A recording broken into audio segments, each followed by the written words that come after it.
Ok, começamos a gravar. Então, bom dia a todos, né? Vamos dar início à nossa quinta discussão online.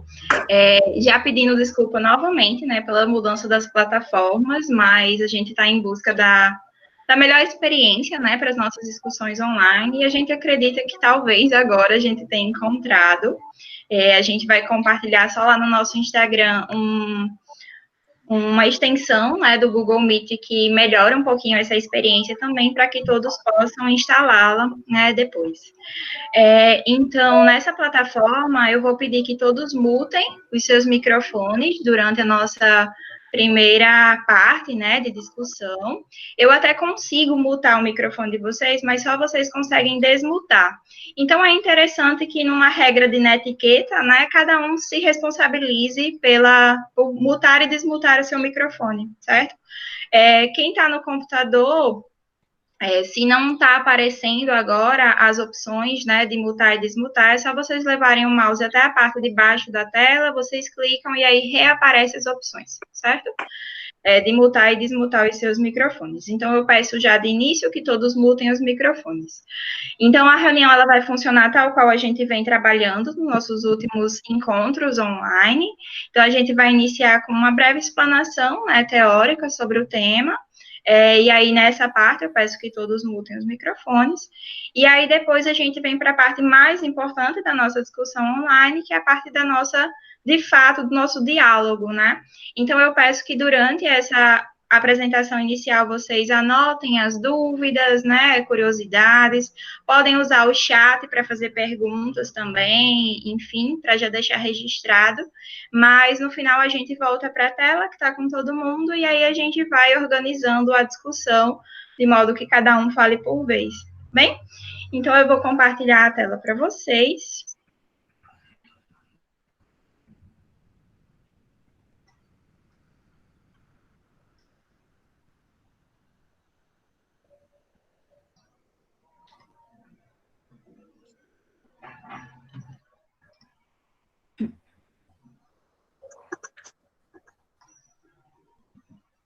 Só um instantinho.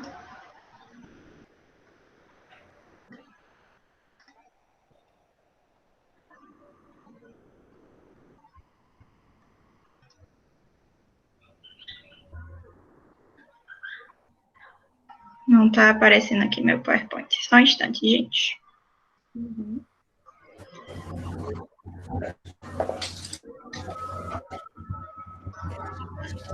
Pronto, agora vai. Todos veem o PowerPoint? Não. E agora aqui, né? Ainda não. Ninguém tá vendo? Agora sim. Ah, tá. Eu tô vendo. Realmente estou lendo. Aqui. Só um instante, deixa eu só mutar quem não tá mutado. Não. Ok, Kis, não pode dar início. Ok. Bom dia a todos e a todas. Eu não sei se tem pessoas novas por aqui, mas eu vou me apresentar. Meu nome é Kisna, sou professora da Escola de Saúde, né? E faço parte do Kaizen, né? Sou atualmente do grupo Kaizen. E hoje a gente vai trabalhar um pouco, vamos conversar um pouco sobre protocolo, né?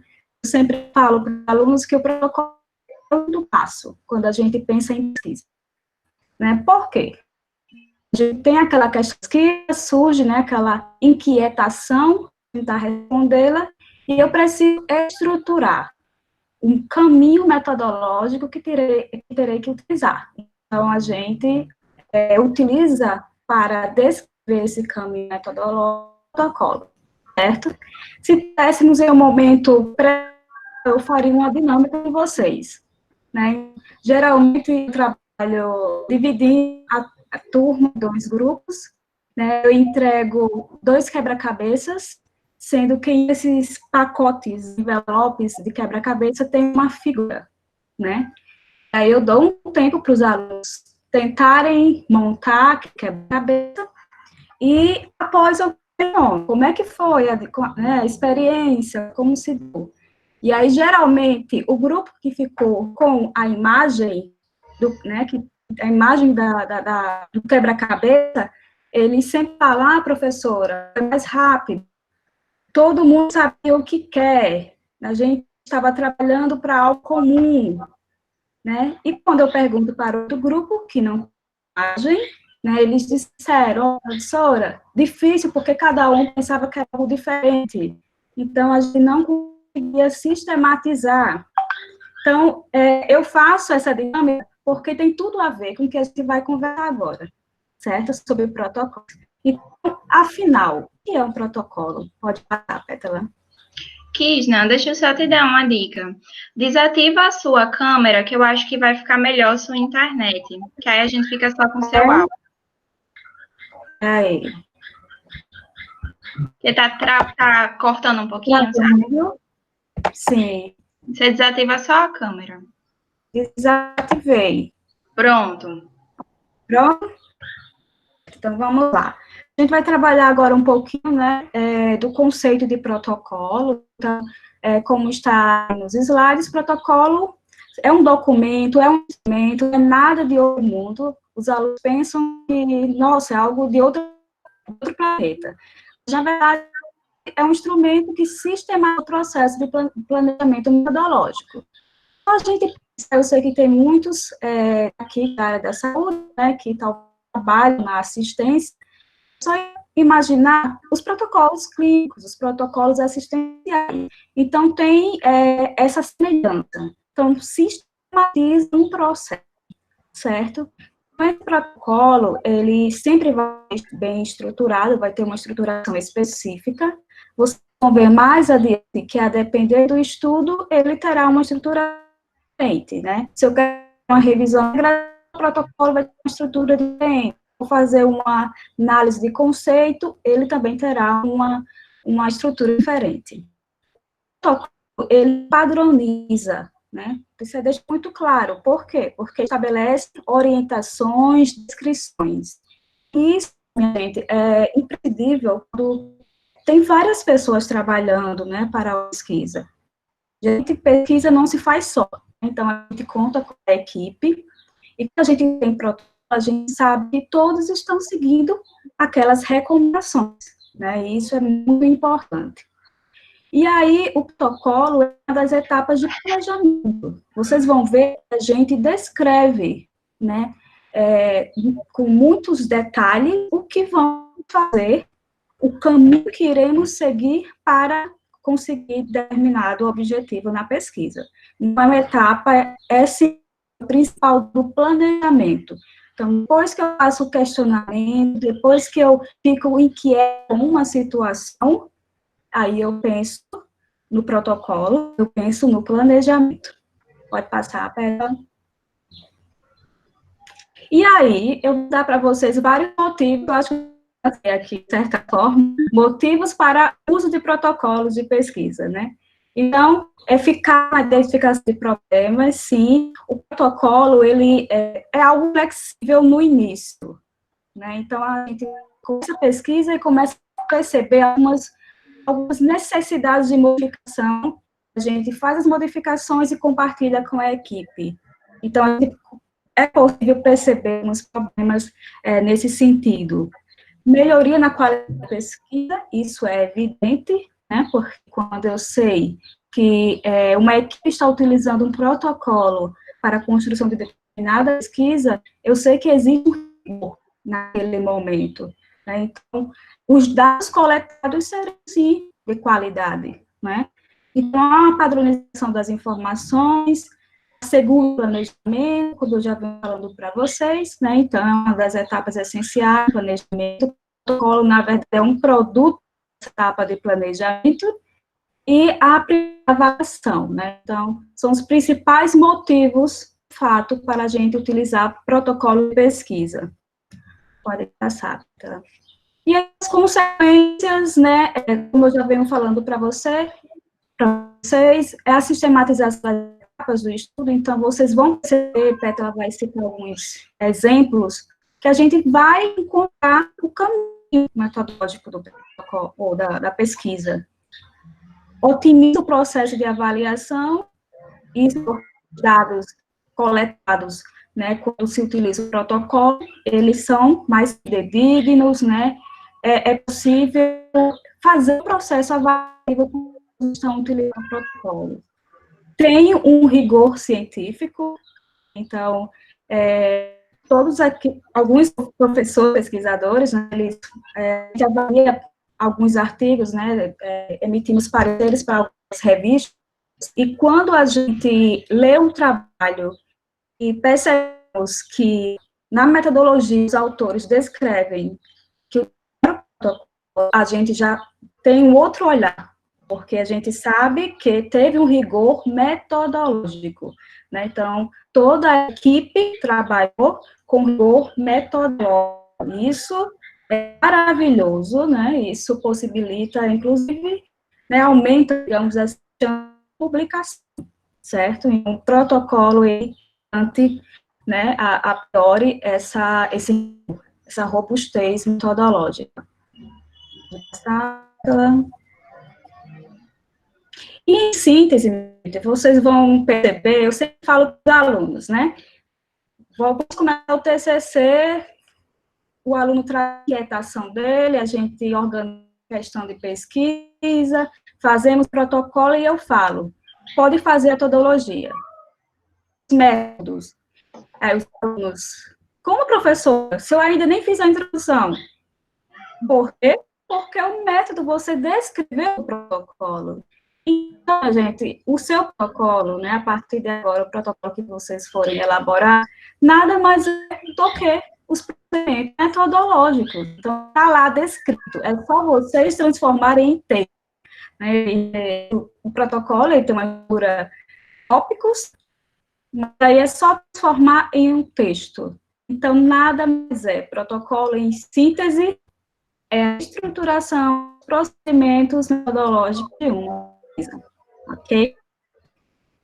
Acho que é com você agora, né, Pétala? Isso, Kisna, obrigada. Estava cortando um pouquinho, mas eu acho que deu para compreender perfeitamente, né, a sua fala.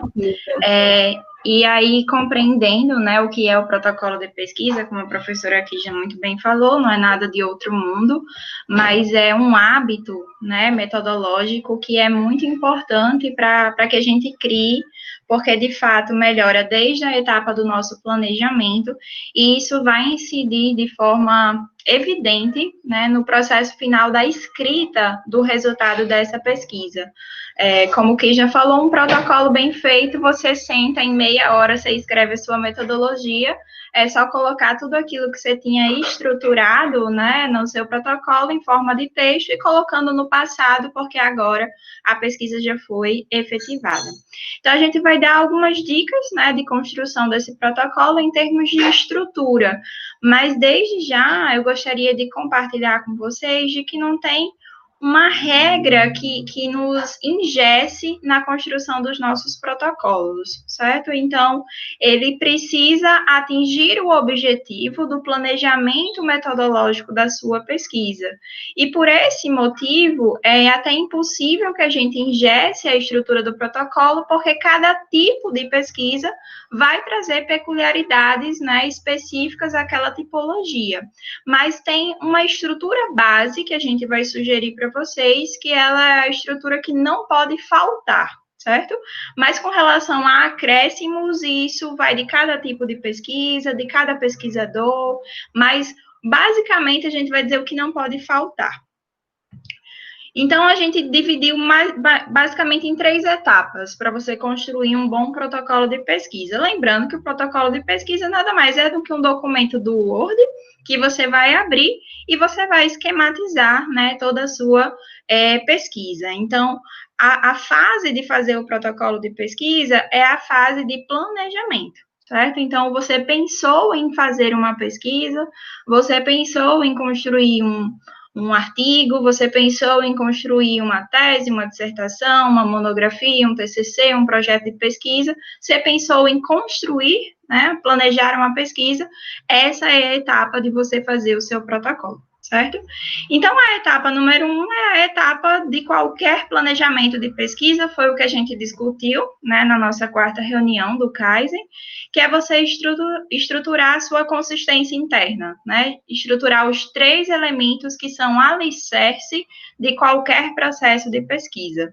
Então, tema, questão de pesquisa e objetivo devem ser os 3 primeiros elementos do seu protocolo, certo? Então, você vai abrir lá o seu documento do Word, vai colocar o título, protocolo de pesquisa X, né? E aí, quais são os 3 primeiros itens que você precisa esquematizar?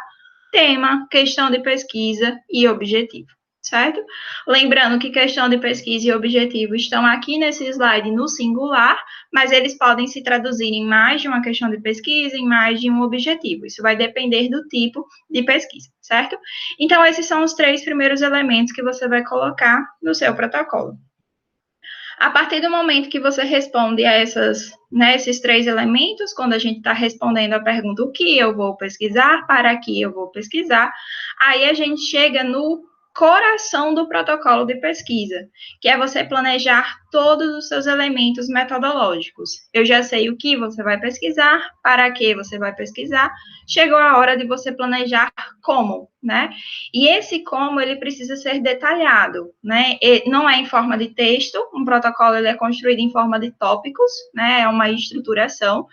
E aí, quais elementos do método que tem que ter, Pétala, no meu protocolo de pesquisa? Aí é como eu falei para vocês, vai depender do tipo de pesquisa de vocês, certo?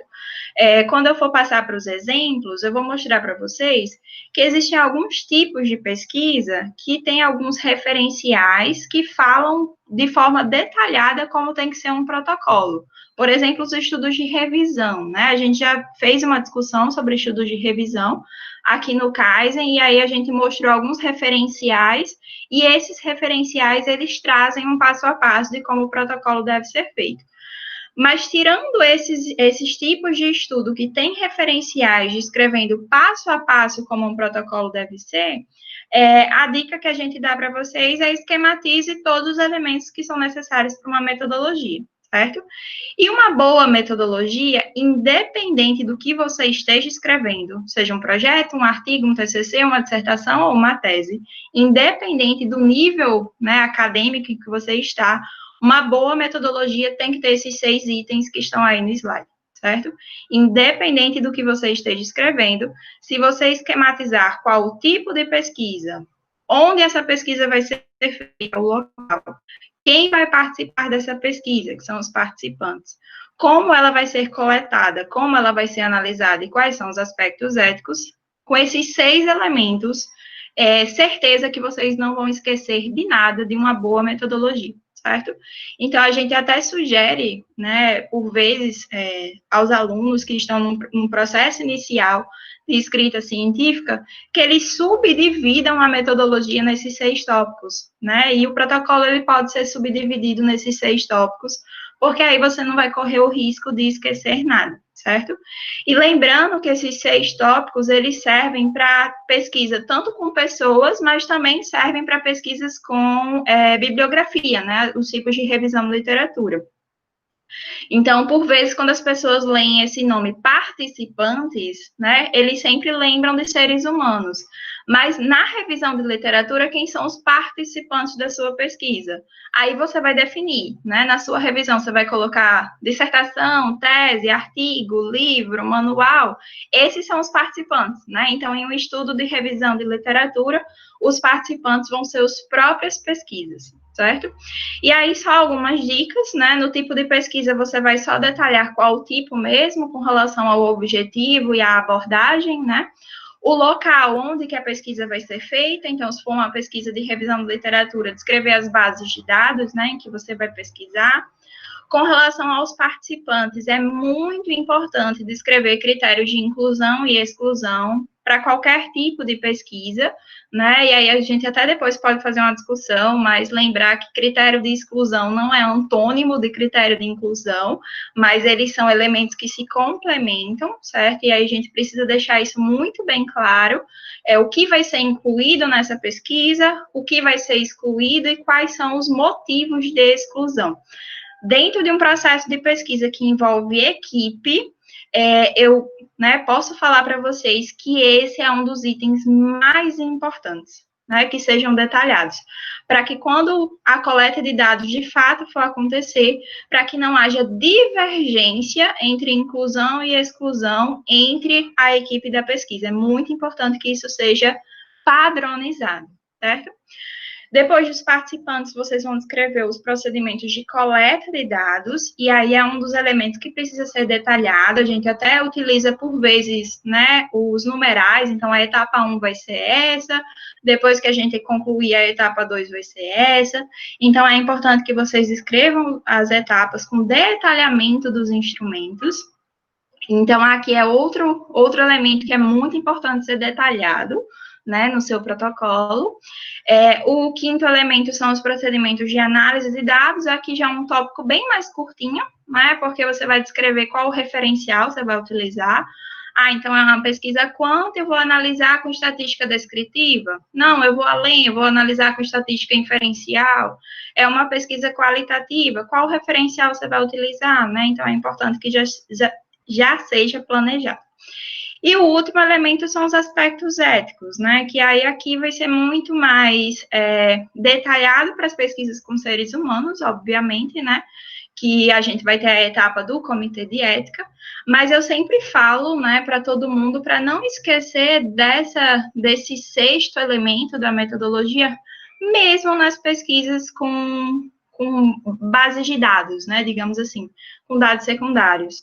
Então, é aquele parágrafozinho bem simples que a gente coloca na nossa pesquisa de revisão de literatura, por exemplo, ou que usou uma pesquisa documental, né, que não foi necessária apreciação ética, por se tratar de dados de domínio público.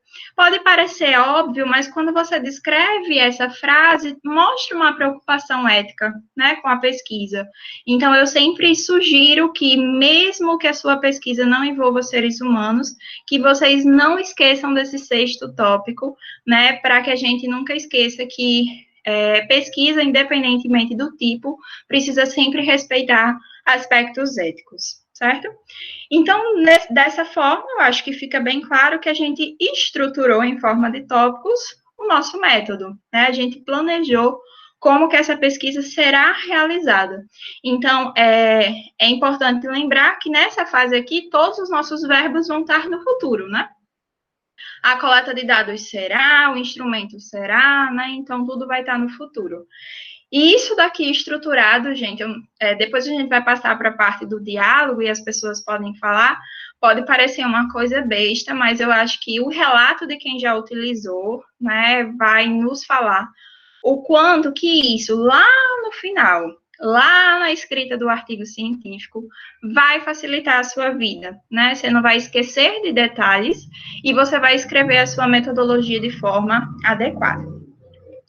Então, lembrando, nossa primeira etapa seria estruturar tema, objetivo e questão de pesquisa, e a nossa segunda etapa seria estruturar toda a nossa metodologia.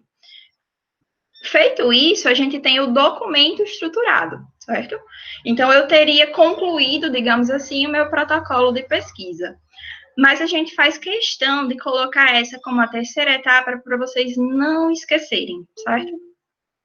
Então, após a estruturação, só permitir a entrada de um participante. Após a estruturação da sua, né, do seu documento, digamos assim, existe uma terceira etapa fundamental para que o protocolo ele cumpra o seu objetivo. E essa etapa é você fazer a discussão do protocolo com a sua equipe de pesquisa, certo? Então, é essencial, né, que depois dessa estruturação do protocolo, tenha lá uma reunião com a sua equipe de pesquisa, se possível, todo mundo de posse do protocolo, e aí vocês vão discutindo item por item, cada um vai fazendo as suas anotações no protocolo, né? Então na hora do critério de inclusão, a gente vai excluir as pesquisas há mais de 5 anos. Como é que a gente vai fazer isso? A gente vai aplicar um filtro, né? Então, a gente vai detalhando isso, né? E cada um vai fazendo as suas anotações pessoais, desde que a gente padronize a nossa forma de coleta de dados. E aí, por vezes, nessa etapa, a gente vai modificando, acrescentando, isso é muito comum e muito benéfico, né? Então, é essencial que essa etapa de discussão ela seja feita. Então, dando, né, por exemplo, uma experiência pessoal, a gente agora, nesse tempo de isolamento, né, social, a gente está fazendo uma pesquisa, e aí a gente estruturou o nosso protocolo e marcou uma reunião online, como essa daqui, compartilhou lá a tela do protocolo, e aí a gente foi lendo item por item, foi acrescentando, retirando coisas, detalhando, e esse foi um processo muito rico e muito importante antes da gente iniciar a coleta de dados, né? Porque quando a gente inicia a coleta de dados, aí já vai ser um momento mais solitário, né? Então, eu estou ali fazendo a minha coleta de dados, mas essa coleta de dados, ela tem que ser igual para todos os pesquisadores, né? Então, se eu não gasto tempo benéfico, construtivo nessa minha etapa de discussão, quando eu chegar lá na etapa de coleta de dados, eu vou ter muitas dúvidas, né? E aí eu vou correr o risco de ir de encontro a todos aqueles benefícios do protocolo que a professora aqui já falou, certo? Então, a gente traz essa terceira etapa para vocês não esquecerem de fazer a discussão, certo? É muito importante, sobretudo em pesquisas que envolvem equipe, certo? Mas mesmo que não envolver a equipe, eu acho interessante vocês fazerem essa discussão, por exemplo, com seu orientador, certo? E que não seja uma discussão por e-mail, que seja uma discussão falada mesmo, que as pessoas vão esclarecendo, né, os elementos, retirando dúvidas, detalhando, certo? Tem certas coisas que precisa do cara a cara, né, mesmo que isso seja online. Então, é essencial que isso seja feito antes do início da coleta, certo? Mas pensando na coleta, gente, é importante também a gente entender que o protocolo ele é flexível. Por vezes, isso é muito comum, né? Por vezes e quase sempre, a gente planeja a nossa pesquisa em uma forma ideal, né? Mas quando a gente inicia a coleta de dados, a gente se depara com o mundo real. E aí, várias coisas que você tinha planejado naquele protocolo podem ser que precisem ser modificados, detalhados. Eu não tinha pensado, né, quando eu fiz o meu protocolo, que podia acontecer aquilo. E aquilo aconteceu. Então, eu vou ter que acrescentar isso no protocolo, certo? Então, não significa que quando você iniciar a sua coleta, você não vai precisar voltar ao protocolo e fazer detalhamentos, certo? Isso também é bem possível. Ok?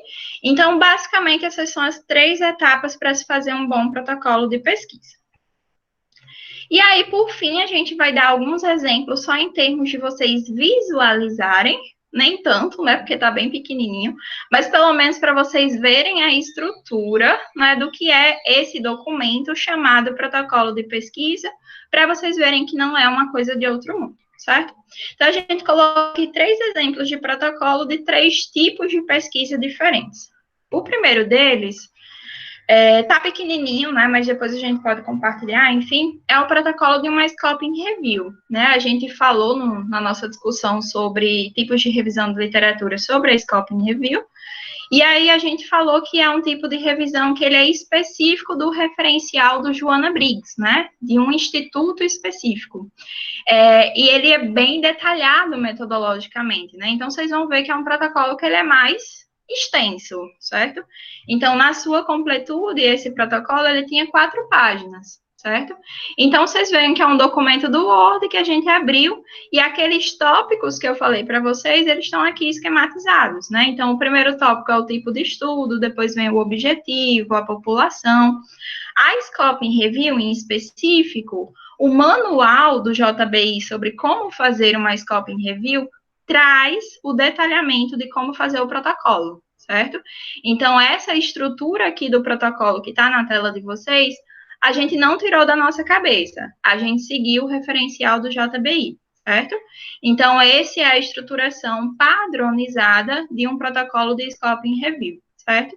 Então, ele tem tipo de estudo, objetivo, população, formulação da pergunta, critérios de inclusão, critérios de exclusão, coleta de dados com detalhamento de cada uma das etapas, extração dos dados e síntese dos dados, certo? Então, um protocolo de Scoping Review, ele tem que ter esses elementos estruturados e segue o referencial do JBI. Mas percebam só de forma mais simplificada que nada mais é do que um esquema, certo? Então, vocês veem que ele está esquematizado, tem tabelas, né, tem quadros, então ele está aqui representando o nosso planejamento de como a nossa Scoping Review vai ser realizada, certo? Um segundo exemplo para vocês é um protocolo de uma revisão integrativa da literatura. Esse daqui é bem mais simples e decorre do fato de que uma revisão integrativa tem uma metodologia bem mais simples do que uma Scoping Review, certo? A gente fez questão de deixar os dois para vocês verem que a estrutura vai depender 100% do seu tipo de pesquisa, certo? Mas ele tem os mesmos elementos que a gente acabou de falar para vocês, né? Então, tem o tema, tem o objetivo, tem as questões norteadoras, as estratégias de busca, as estratégias de seleção, as estratégias de análise e o método de análise de dados, certo? Então, ele tem aqueles elementos metodológicos, só que de uma forma mais simplificada. Então, esse daqui, ele teve só uma página, certo? E não é porque ele teve só uma página que ele esqueceu de algum elemento. É porque era suficiente para o tipo de pesquisa que estava sendo feita. E, por fim, a gente mostra um protocolo de pesquisa que não é uma revisão de literatura, certo? Para vocês verem que não é só para revisão de literatura que a gente faz protocolo de pesquisa, certo? É para qualquer tipo. Esse daqui é da pesquisa que a gente está fazendo atualmente, né? Eu não vou detalhar muito, mas é uma pesquisa descritiva em contexto web, né? Então, a gente está coletando dados na internet. E, independente disso acontecer, né, a gente tem os mesmos elementos. Então, quais os elementos que esse protocolo de pesquisa tem? Tema, objetivo, questão de pesquisa, critérios de inclusão e exclusão, etapas da coleta de dados, quais os indicadores de coleta de dados, ou seja, o que eu vou extrair dessa coleta de dados, e a etapa da análise dos dados, certo? Então, esse é um protocolo que não é uma revisão de literatura, mas a gente fez ele do mesmo jeito, né, e isso é um hábito, né, como eu falei para vocês, e que facilita muito, né, processos de pesquisa que envolvem equipe, certo? Então, basicamente, eu acho que era essa a nossa discussão inicial, e agora a gente vai para a parte, né, do diálogo, né, para vocês fazerem os questionamentos. Deixa eu só interromper aqui o compartilhamento. Vamos voltar lá para a nossa telinha inicial. E aí, eu não sei se alguns docentes já querem começar a falar, enquanto as pessoas vão fazendo os questionamentos. Pronto, Cris. Só liberar o microfone e pode falar.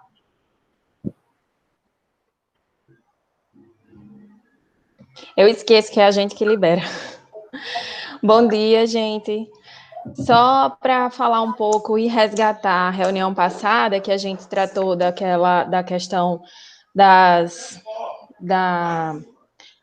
viabilidade do trabalho científico, dessas coisas. E o momento da construção do protocolo, no momento que você vai construindo, você também vai pensando já na viabilidade da sua pesquisa, na relevância da temática, se ela vai ser possível ou não ser realizada, né, ser feita.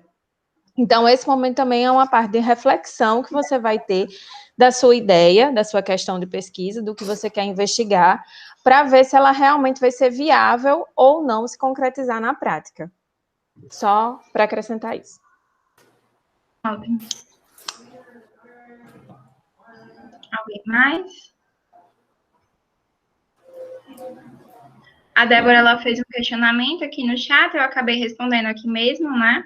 Com relação... Ai, Jesus. Espera aí que eu me desconcentrei, chegou um bebê. Com relação aos aspectos éticos, né, quando são dados de domínio público, qual a informação, né, aí eu coloquei aqui, né, no chat para vocês terem. Em geral, a gente usa essa frasezinha padrão, mas, obviamente, vocês podem escrever a mesma coisa com palavras diferentes, mas, né, não foi necessária apreciação ética por se tratar de dados de domínio público, certo?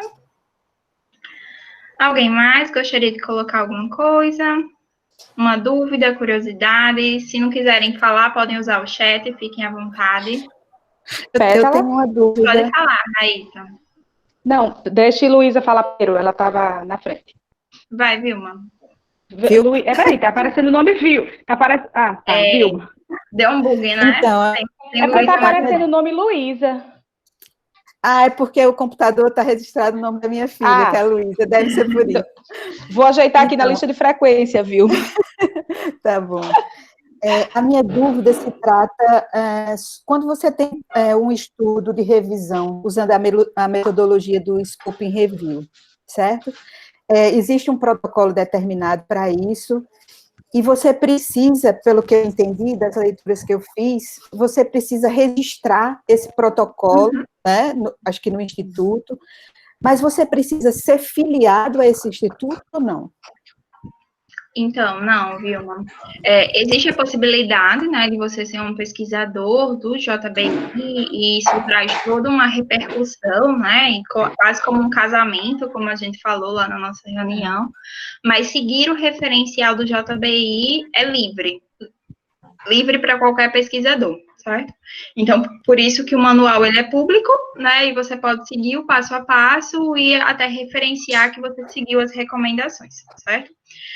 Com relação ao protocolo da Scoping Review, sim, ele precisa ser registrado, né, porque como a gente falou para vocês na reunião sobre tipos de revisão, uma das primeiras etapas é você ver se a sua intenção de pesquisa já não foi, né, registrada por alguém.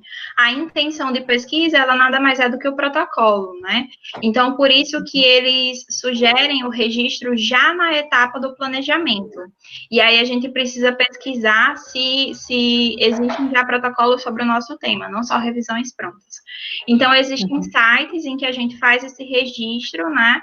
Inclusive, o Prisma, que é a padronização de como uma Scoping Review ela deve ser escrita, ele já traz a sugestão de qual o site em que a gente deve registrar o nosso protocolo. Não é no próprio instituto, mas existem sites, né, bases de dados de protocolos de tipos de revisão, e existe uma só de Scoping Review, certo? Então, você não precisa ser filiado a um instituto para fazer uma Scoping Review, ok? Não sei se eu respondi. Ok, obrigada. Pronto, Raíssa. Tá, sim, era antes de Theo, era só nessa questão para destacar mesmo, que você já falou muito bem, Pétala, da questão dos aspectos éticos conter no seu trabalho, ainda que ele seja um trabalho com documentos disponíveis livremente, que aí a gente parece até que fica o parágrafo que já se escreve, né, quando a gente faz revisão, faz pesquisas documentais que a gente não necessita de apreciação ética. Mas isso, quando a gente olha do ponto de vista ético, isso está no trabalho, é muito importante, ele mostra, né, essa preocupação do pesquisador, só um minuto, ele mostra a preocupação do pesquisador nesse aspecto ético, e aí me lembra muito da questão das notificações. Quando a gente fala de vigilância e saúde, e a gente está falando de vigilância epidemiológica e fala em notificação negativa, é uma coisa que é muito importante, que as pessoas acham assim, não tem nada a ver, mas você mostra que você está atento àquela situação que você precisava estar em vigilância. Então, eu faço sempre esse paralelo. Aí já tem situações em que o aluno diz assim, mas por que eu preciso colocar se está livre mesmo?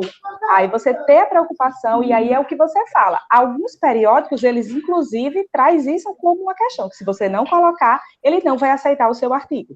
Ele não vai aceitar mesmo. E aí, outra questão que você tinha colocado, e eu queria que talvez, não sei se isso é dúvida de outras pessoas, na fala de vocês falam lá, né, Pétala, da questão dos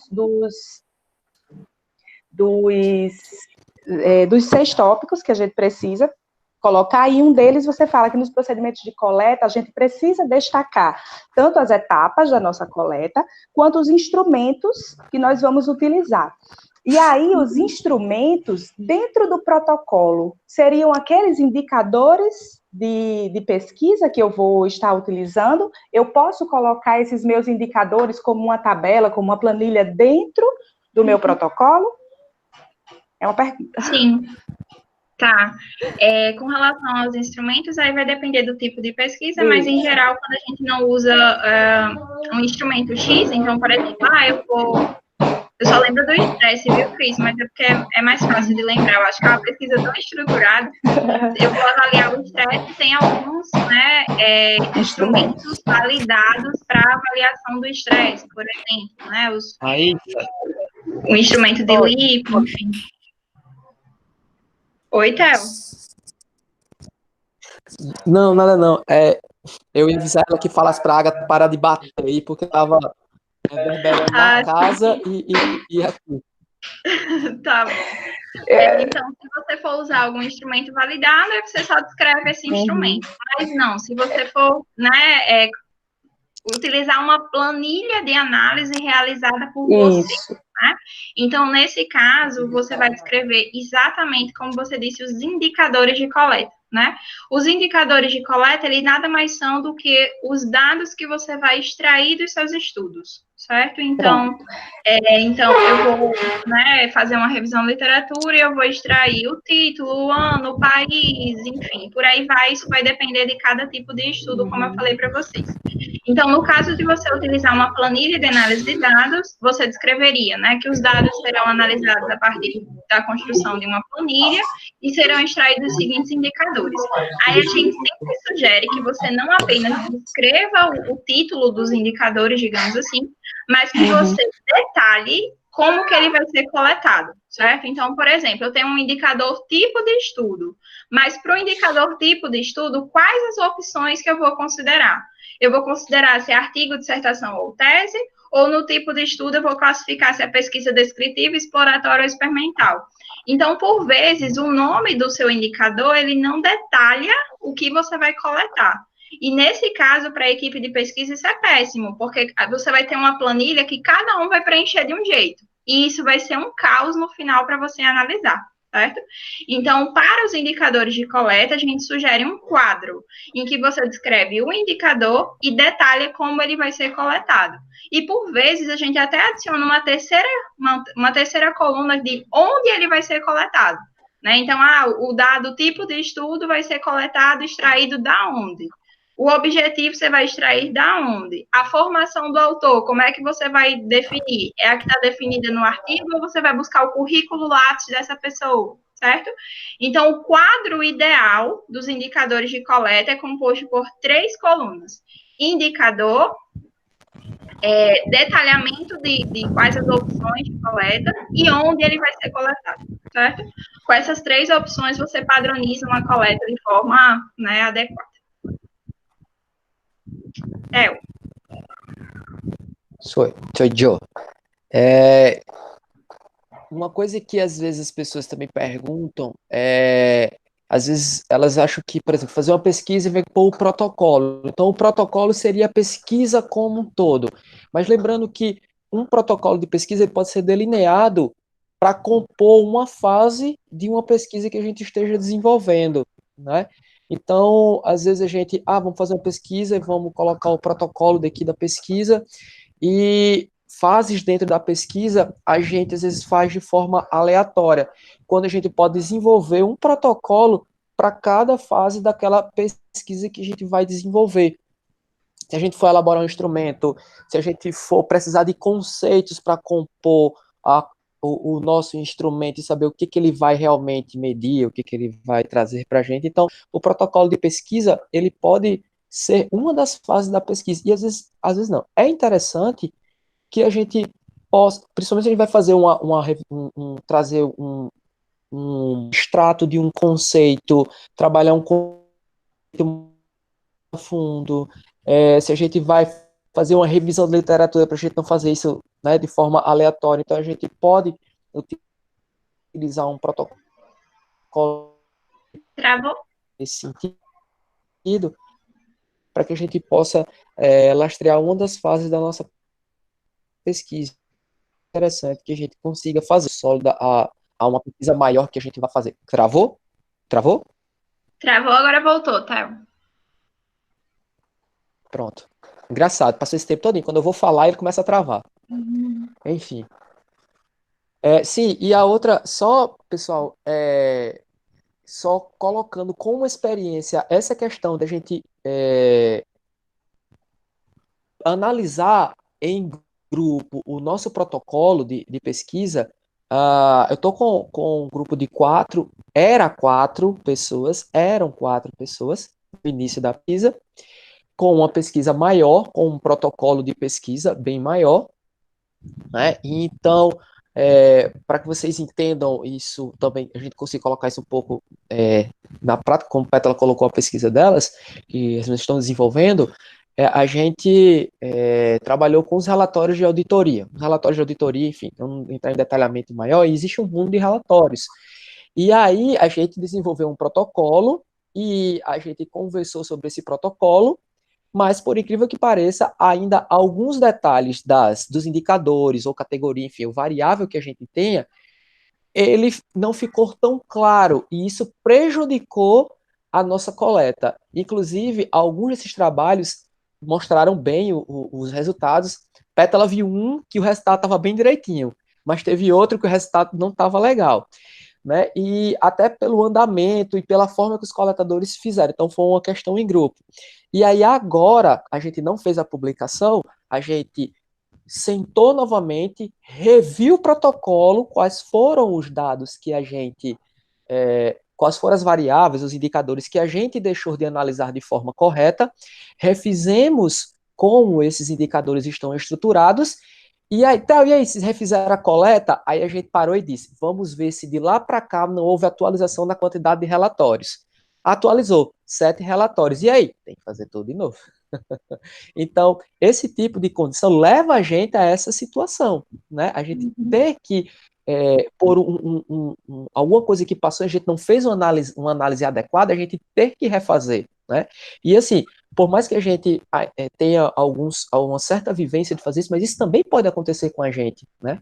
Isso aconteceu comigo e com a equipe de profissionais ou alunos de que a gente estava desenvolvendo esse trabalho. E a gente está agora, claro, vai ser mais rápido, mas a gente está, né, reestruturando essa pesquisa com um protocolo readequado.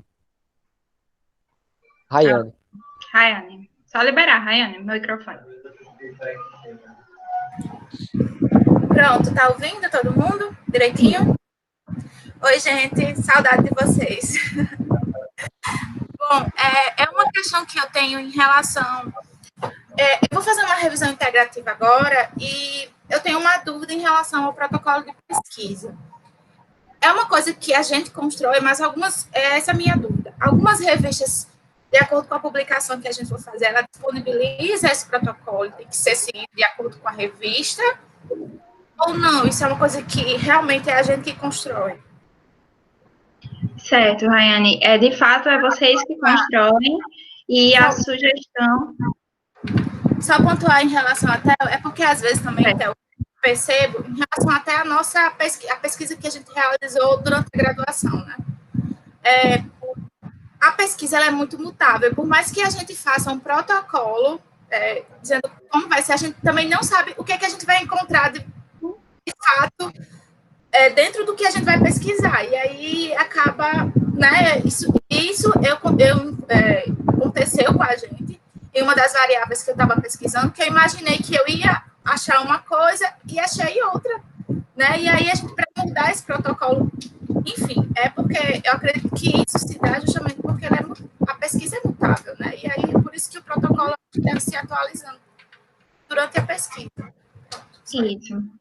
Assim como o protocolo, né, na vida profissional também, como o Kijna até citou, né, a professora Kijna citou, ele precisa ser visto de forma flexível, né, não engessada, na pesquisa também, né, porque como, né, a gente comentou, quando a gente inicia a coleta de dados, pode ser que a gente encontre várias coisas que não estavam previstas.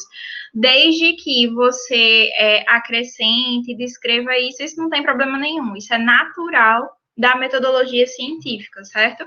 E, por vezes, uma coisa que a gente vai encontrar muito durante a coleta de dados são as nossas limitações. É aquilo que eu queria encontrar, mas que não dá pelo contexto daquela pesquisa.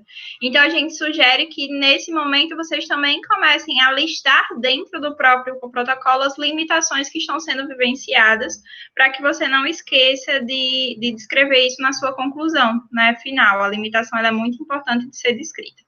Com relação à revisão integrativa, que você tinha falado, né, de fato, Rayane, ele não tem... As revistas, elas não vão descrever o protocolo, certo? Isso é algo do pesquisador, e que a gente sempre lembra para vocês que, independente do tipo de pesquisa, se você coloca na metodologia do seu artigo que você seguiu um protocolo, como a professora aqui já falou, isso enriquece, certo? O seu trabalho. Com relação ao protocolo da revisão integrativa, o que a gente sugere é que você escolha já de início o referencial teórico que você vai utilizar, porque a depender do referencial teórico que você vai utilizar, ele vai descrever quais as etapas a revisão de literatura você vai ter que seguir. E aí você utiliza essas etapas para o seu próprio protocolo, certo? A gente teve uma discussão online sobre tipo de revisão e até sugeriu alguns referenciais de revisão integrativa. Essa reunião específica dos tipos de revisão, ela está gravada e está lá no nosso Google Classroom. Se você quiser acessar lá depois, né, aí eu acho que pode clarear um pouquinho. Quero sim. Pronto. Lanús escreveu alguma coisa aqui no chat. Bia está tão atenciosa, né, prestando atenção em tudo. Lanús, me deu um pouquinho aí? Eu tô quase abrindo a boca. Poderia esclarecer se o protocolo deve seguir, por exemplo, as recomendações do checklist Corec, Prisma? Seria o ideal, né, Lanús? Eu acho que seria a nossa evolução de pesquisadores quando a gente já utilizar esses instrumentos de padronização dos nossos próprios protocolos, né? Eu não sei se é de conhecimento de todos esses instrumentos, né, mas existem alguns protocolos, né, são protocolos de tipos de pesquisa internacionais, que inclusive hoje as revistas científicas, elas exigem que a gente descreva o uso deles, né, na nossa metodologia. Então, a depender do tipo de pesquisa que a gente está realizando, esses protocolos, eles não são da metodologia específica, eles são protocolos da escrita do artigo, né? Então, por exemplo, como escrever uma pesquisa qualitativa? Tem o protocolo Corec. A sua introdução deve ser assim, o seu título deve ser assim, são padronizações da escrita do resultado final. Mas, obviamente, se você já planeja a sua pesquisa tendo em vista esse protocolo internacional, isso é o ideal, né? Enriquece demais, certo? Eu acho que a gente até pode propor depois uma reunião sobre esses instrumentos, né? O Corec para pesquisa qualitativa, o Prisma para a revisão sistemática, o Prisma SCR para Scoping Review, tem um Prisma de Scoping Review, e vários outros, né? A depender do tipo de pesquisa, a gente utiliza instrumentos específicos. Pode falar, Karine. Isso que eu ia perguntar a respeito. Eu vi que você falou do Prisma para o Scoping Review.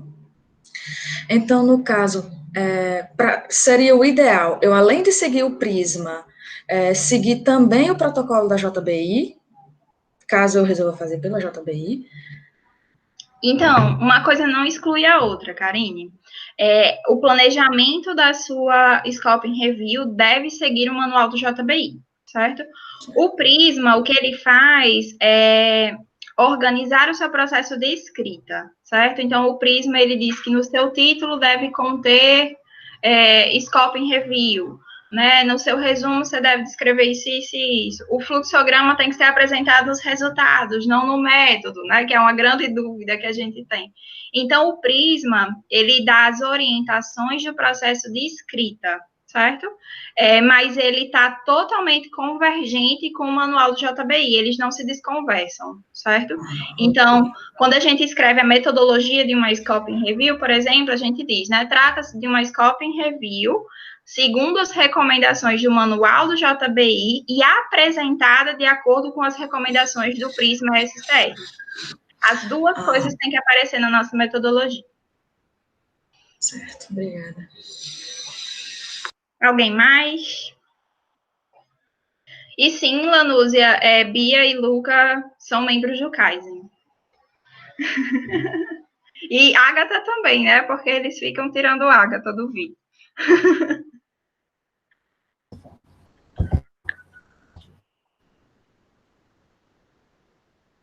É porque a Agatha a gente já consegue controlar, ela já consegue se alimentar sozinha.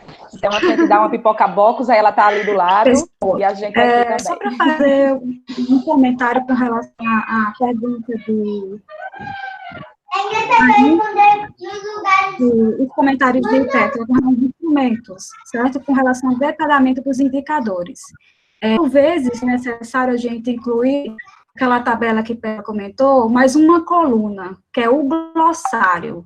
O que é que eu considero, por exemplo, recomendação? O que é que eu considero enfim, alguns indicadores que eu preciso conceituar muito bem para que todos sigam. Eu acho que foi o problema que Theo teve, né? Talvez no início não havia essa definição do que seria, e aí teve essa dificuldade.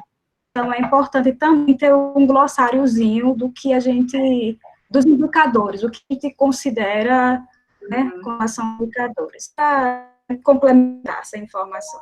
Isso. Eu acho que, de fato, assim, o desafio número 1, né, de um processo de pesquisa realizado em equipe é essa padronização inicial, né? Porque, gente, quando a gente sai para a etapa de coleta, se cada um fizer de um jeito, é um caos, né? Então, a gente precisa... toda reunião a gente tem falado isso. Gastem tempo com planejamento. Né? O planejamento, ele é etapa essencial de uma pesquisa.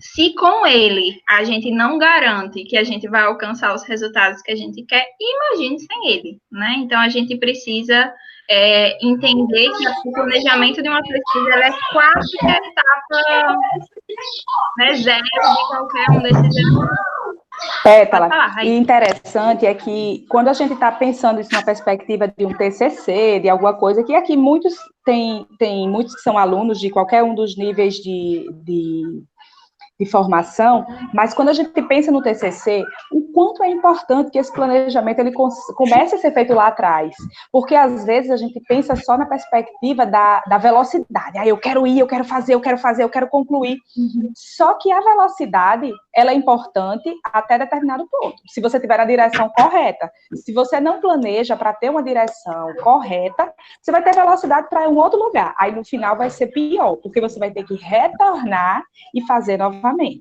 Então, assim, isso já aconteceu, acho que com quase todo mundo, quando em algum momento, por uma necessidade até, às vezes, de desenvolver uma pesquisa porque está com um prazo muito curto, com alguma coisa, e se isso não foi bem feito lá atrás, porque tendo um planejamento bem feito, você vai conseguir desenvolver todos aqueles passos da pesquisa de forma muito mais fluida e de forma muito mais fácil. E outra questão é com relação ao uso do protocolo, eu até tinha falado para vocês, quando a gente começou a planejar a reunião, que, assim, eu não usava antes, eu aprendi a usar protocolo com vocês, né, vendo, porque a gente tem que se espelhar e tem que tentar, como é que eu posso dizer assim, observar mesmo esses exemplos que são de excelência e que são adotei até a palavra, tá, Kisna, de robustez metodológica ou do hábito metodológico, como disse Pétala, e isso aí a gente tem que aprender mesmo, e modelar esses conhecimentos, e isso facilitou muito na minha vida, inclusive, eu não sou pesquisadora ainda, não terminei meu doutorado, mas desenvolvo pesquisas, oriento pesquisas de TCC há algum tempo dos alunos e o quanto isso facilitou, porque quando a gente diz assim, vamos começar pelo protocolo, é essa a visão que os alunos têm mesmo, mas eu não tenho nem a introdução, eu não tenho nada escrito, já vou fazer um protocolo? Sim, vai fazer. E aí, quando o aluno chega na metodologia, que ele pergunta, e o que é que eu escrevo na metodologia? Você já tem, você tem o seu protocolo, é somente transformar ele em uma forma de texto. Se ele foi bem feito, ele vai refletir numa boa metodologia. E interessante que o protocolo, nem sempre ele vai aparecer no seu artigo, né? Porque a revista, muitas vezes, ele não aceita que você coloque isso como apêndice ou como anexo, não aceita, não tem o espaço. Mas um protocolo feito, inclusive destacado na metodologia, como você diz, ele facilita muito a escrita e dá um rigor maior para o seu trabalho, né? Vou desligar o áudio, porque a Agatha está aqui na televisão. Tá, ela está inscrita. Kisna, quando você colocou sobre o glossário, e você falou, deve ter sido isso que aconteceu com o Theo, foi justamente isso, né? Porque o que acontece? Os relatórios anteriores, eles tinham uma forma de serem feitos, e os relatórios recentes de auditoria eles evoluíram com o tempo. Então, os relatórios mais recentes, a descrição era muito clara. Os relatórios mais antigos, a descrição não era tão adequada. Como é que eu exemplifico isso? Baixa, média e alta complexidade, por exemplo, né? Então, o que é que eu iria considerar como baixa complexidade? O que é que eu iria considerar como média? O que é que eu iria considerar como alta dentro do que estava escrito nos relatórios de auditoria? Então, se a gente tivesse retornado antes, tivesse descrito isso com mais clareza, ou seja, o que é que vai ser, o que é que a gente vai considerar como baixa, média e alta, com base em que a gente teria definido um glossário e a gente não teria caído nisso, né? E foi justamente isso mesmo que aconteceu. Aí eu lembrei, Pétala, do projeto de empreendedorismo, da necessidade daquele glossário, o quanto isso ajudou, né, nesse processo. Isso.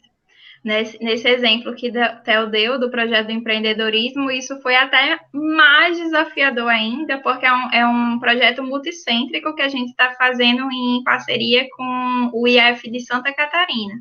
Então, imaginem a necessidade de padronizar uma coleta entre 2 estados que a gente só se vê online, né? Então, o protocolo de pesquisa, ele foi um elemento chave, né? E aí a gente precisou fazer um glossário detalhado de como que a gente ia fazer essa pesquisa, né? Então, de fato, a gente gastou, assim, acho que um mês para padronizar antes de dizer, podemos iniciar a coleta.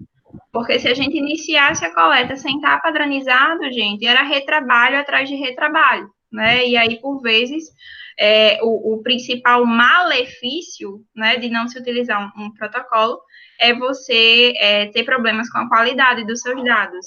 E para voltar atrás, gente, só iniciando de novo, né? Então, em um processo de pesquisa, por vezes mais adequado iniciar do zero do que tentar corrigir uma metodologia.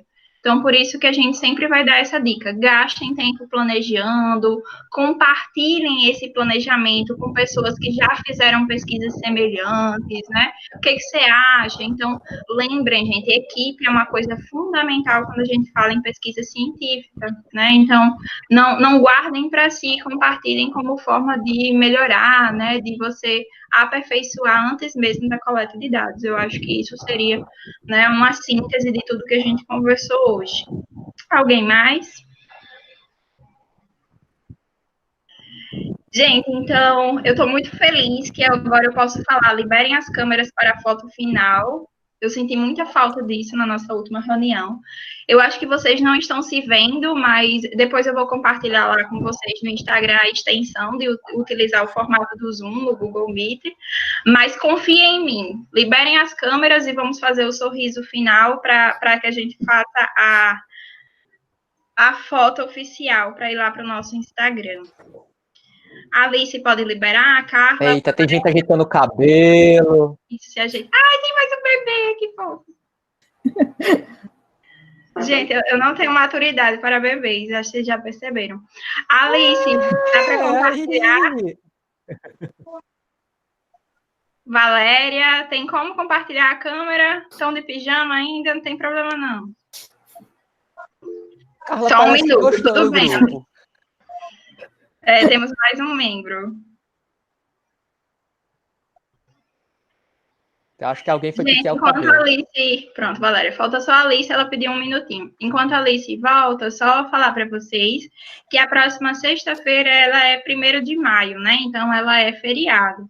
Então, a gente, apesar de tudo, a gente está respeitando, né, esses calendários, porque a gente acredita que as pessoas têm programação na vida também, né? Mesmo no distanciamento social. Então, na nossa próxima sexta-feira, a gente não vai ter discussão do Kaizen, né, que é 1º de maio, mas a gente volta a ter discussão no dia 8 de maio, certo? Acompanhem lá o nosso Instagram, que aí a gente segue nas nossas programações.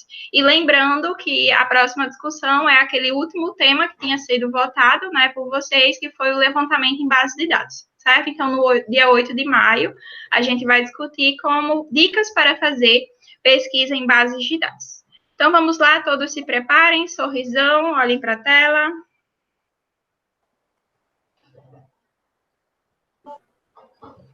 Foi, depois eu compartilho com vocês. Gente, então, muito obrigada, eu acho que foi bem rica, né, a nossa discussão, atingimos o nosso objetivo, e aí a gente vai conversando lá pelo Instagram, certo? E compartilharemos essa gravação, se tudo der certo, lá no nosso Google Classroom. Então, se cuidem e até a próxima.